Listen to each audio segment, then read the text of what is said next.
So here is Bilal ibn Rabah. He was an Abyssinian slave, dark man from Africa, who had no value before Islam. He was owned by Umayyah ibn Khalaf, one of the elites of Quraysh, and he was maltreated so badly. But when Muhammad sallallahu alaihi wasallam's message was brought forth to him, immediately he accepted the message.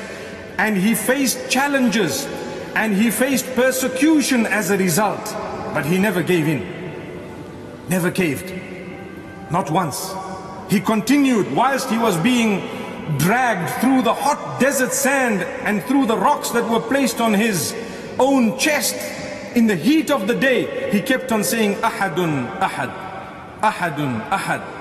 I only believe in one Allah. I will worship only my Maker, one alone, no one else. And they punished him. They told him, you just remain silent and we will stop. He chose not even to be silent.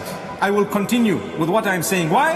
This went down in history and the lesson has come to us. And from this, it is the test of Allah that anyone who turns to the deen shall be challenged somehow by those who don't want him or her there, whether it is a family member, community member, or anyone else. If you want to come closer to Allah, it will not be free, it will not be cheap, it will be at a payment of what? Some form of a sacrifice. Some of us are lucky, we are born Muslimin, there is still a sacrifice in order to get up for Salatul Fajr.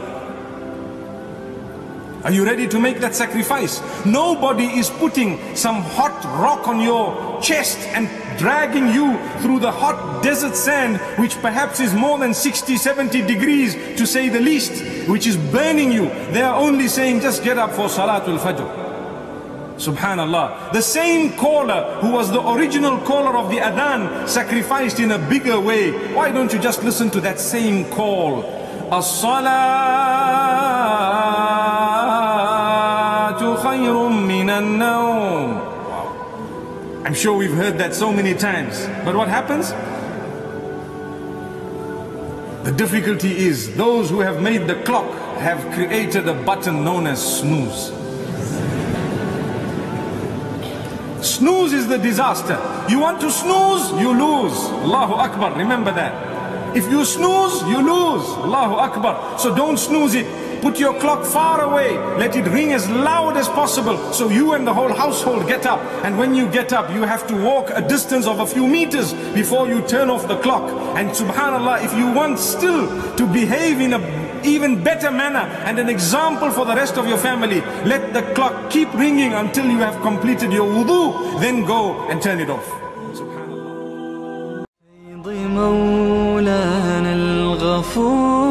قرآن رب العالمين جاء